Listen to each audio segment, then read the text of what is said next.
Howdy everybody, welcome back to the channel where our goal is to provide relevant education and accurate information regarding self-defense from the civilian perspective for civilians. My name is Craig and today we are talking about Texas House Bill 1911.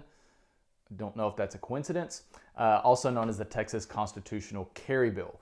Now before we get started, I want to come out and say 100% I am unequivocally for constitutional carry. Your right to self-preservation and self-defense is an inalienable and absolute right that you should not have to get permission from the government for. But more on that later.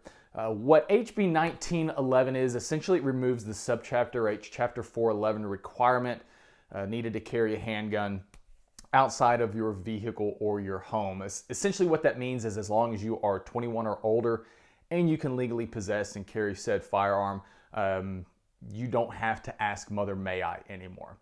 There are some other items in the bill that you might want to check out. I'll have a link in the description box below. But one thing I'm not sure how is going to play out with this bill is regarding reciprocity. So that's something you might want to consider if the bill passes and you choose not to get your carry license. So as of March 14th, the bill is out of committee and it is on schedule to be taken up by the House.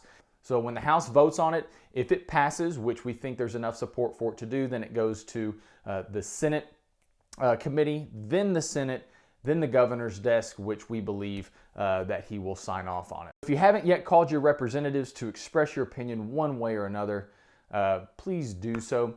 Now I want to talk about those who oppose this bill, the detractors, and kind of prepare for a little rant on this one, guys, and I apologize beforehand. One of the complaints that the bill has is that it will quote unquote, and this is from a quote from a representative in Austin, it will remove the safeguards to ensure that those who are carrying handguns have been confirmed as eligible to do so. Oh, so you think passing a sobriety handgun test that shows that you can perform to the lowest standard possible required by the state suddenly makes you eligible to do so? Hardly. In the classes that we teach at Templar Defense, I pride ourselves on equipping our students and getting them to the highest level of competency that we can in just the few hours, the 3.5 to 4 hours that we have on them out at the range. That's in addition to the classroom time, but stats show, history shows that most students won't come back for additional training.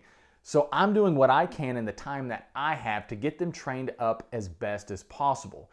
Now, when I talk about the lowest common denominator, I want you to go look at the video that I did back about why I can't stand the LTC qualification. Essentially, a person can pass by completely missing the target 5 times and then putting the other rounds in an anatomically incorrect spot that provides no immediate incapacitation.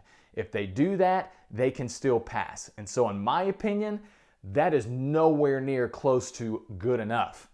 Most of our students actually score in the 90th percentile because we take the time to teach them how to properly shoot. The standard state permit class does not cover that. So get out of here with that confirmed as eligible crap. And for you fellow firearms trainers who are in opposition to this bill and actively out there trying to get people to vote this down, I want to ask you why.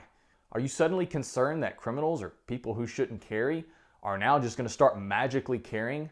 Come on, man. Criminals do criminal shit. That's the definition of a criminal. No amount of laws or regulations that you can pass are going to prevent that. They're going to do what they're going to do. Are you trainers now concerned that we're going to have now untrained or unqualified people carrying now? Have you even paid attention to the curriculum that the state requires us to teach? Nothing about that screams qualified.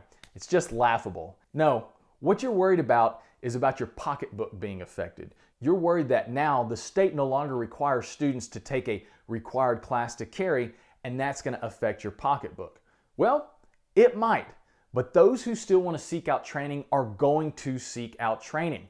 And remember that with great power comes great responsibility, and just the mere fact of you owning a firearm does not make you just suddenly magically competent and is not a lucky rabbit's foot that wards off evil spirits. Now, going back to the lack of students seeking training because they aren't required to do so, well, if that happens, guess what? I'm still going to teach the same range session that we do in our hybrid LTC and fundamental pistol.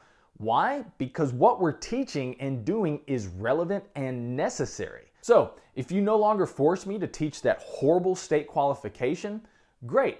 I'll just change the name of the class, make it even better, and force my students and hold them to an even higher standard. So you want to pass permitless carry and you don't want students to have to go to a class or required to carry, great. We're still going to do our same training and we're going to even make it better. So guys, that about does it for me. If you haven't yet reached out to your representative and expressed your opinion, regardless of if you are for or against it, go ahead and do so. And before you leave, guys, if you have yet subscribed to the channel, please do so. We would definitely appreciate that. Smash that like button to help with the YouTube algorithms.